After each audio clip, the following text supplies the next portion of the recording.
आप सभी का एक बार फिर स्वागत है SPN9 के इस खास कार्यक्रम में और मैं हूं आपके साथ फरहान। भले ही कोरोना का संकट टल जाए, लेकिन जो परिस्थितियां बन रही हैं, क्या कोरोना का संकट टलने के बाद विश्व में एक और बड़ा संकट आ सकता है, यह भी एक सवाल है। इस वक्त हम बात कर रहे हैं अमेरिका की। अमेरिका के विदेश मंत्री हैं, उनका नाम है जोसेफ बोरेल। तो उन्होंने कहा था कि वुहान की एक लैब में कोरोना का वायरस तैयार किया गया था, जिसका अर्थ यह है कि वह कहना चाह रहे हैं कि कोरोना वायरस है जो वह चाइना ने जानबूझकर तैयार किया था और जिसके सुपुर्द पूरे विश्व को कर दिया है, यह बात कही जा रही है। तो इस बात के चलते हम आपको बता दें कि न्यूयॉर्क टाइम है, उसने यह खबर भी दी कि जो EU है, EU जिसको हम कहते हैं यूरोपीय संघ, उसने यह बात बदल भी दी है। जो उसको ऑडिट कर दिया गया है, जो यह उनकी शब्दावली थी उसको चेंज कर दिया है। कहा जा रहा है कि चीन ने शायद उसको धमकी दी है, या चीन के भय से, चाहे EU के लोग हों या फिर वह अमेरिकी लोग हों। वैसे हम जिसकी बात कर रहे हैं, विदेश नीति प्रमुख हैं जोसेफ बोरेल, वह EU के यूरोपीय सांसद के विदेश नीति प्रमुख हैं। तो उन्होंने यह बात कही थी। बाद में यह रिपोर्ट बदल दी जाती है, इसमें बहुत बड़ा बदलाव किया जाता है, जिसमें EU के यह जो प्रमुख हैं यह भी इस बात से पलट रहे हैं कि नहीं, हमने रिपोर्ट नहीं बदली है। लेकिन यह कहना है न्यूयॉर्क टाइम्स का कि यह रिपोर्ट बदल दी गई है। तो कहीं ना कहीं चाइना का एक भय भी है। और आप देख रहे हैं किस तरह ऑस्ट्रेलिया हो या ब्रिटेन हो या फिर यूरोपीय संघ हो, वह लगातार चाइना पर दबाव बनाने की कोशिश कर रहे हैं।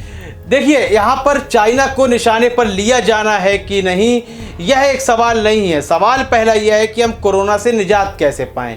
आपने देखा कि यदि चाइना ने कोरोना का उसको फैलाया होता, विश्व में जानबूझकर बनाया होता, तो क्या चीन प्रभावित होता इतनी बुरी तरह?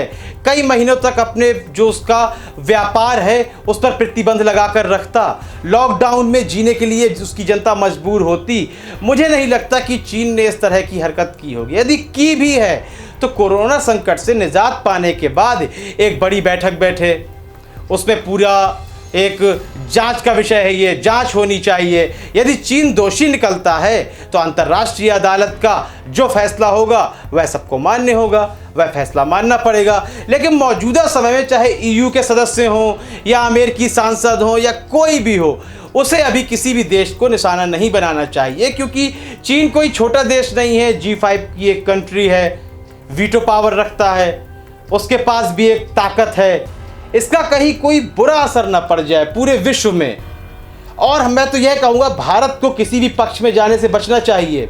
ना ही उसे अभी अमेरिका के पक्ष में जाना चाहिए, ना EU के पक्ष में जाना चाहिए, बल्कि उसे न्यूट्रल, अपने देश से न्यूट्रल रहते हुए अपने देश से कोरोना को कैसे भगाना है, इसकी कवायदें तेज करनी चाहिए। लेकिन अब भारत की स्थिति आपको पता है, लॉकडाउन के बीच क्या है। ऐसे अन्य देश और भी हैं जो तबाह हैं, लेकिन वही देश तबाह हो रहे हैं जिन्होंने पहले से कोई नीति नहीं बना रखी थी अपनी जनता के लिए।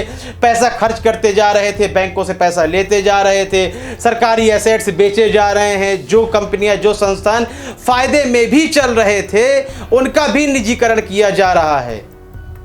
यह परिस्थितियां रही हैं भारत की। तो कोरोना से निजात पाते पाते हमारी क्या स्थिति होगी। और जिस तरह EU की तरफ से, अमेरिका की तरफ से लगातार निशाना बनाया जा रहा है चीन को, तो मुझे लगता है कोरोना के बाद एक और वैश्विक मंदी आएगी और पूरा विश्व एक युद्ध की चपेट में भी आ सकता है। इस संबंध में आपकी क्या राय है? आपकी राय बहुत ही महत्वपूर्ण है। अपनी राय देना बिल्कुल भी ना भूलें। कार्यक्रम को लाइक करें, ज़्यादा से ज़्यादा शेयर करें और चैनल को सब्सक्राइब अवश्य कर दें। तब तक के लिए इजाज़त दीजिए। धन्यवाद।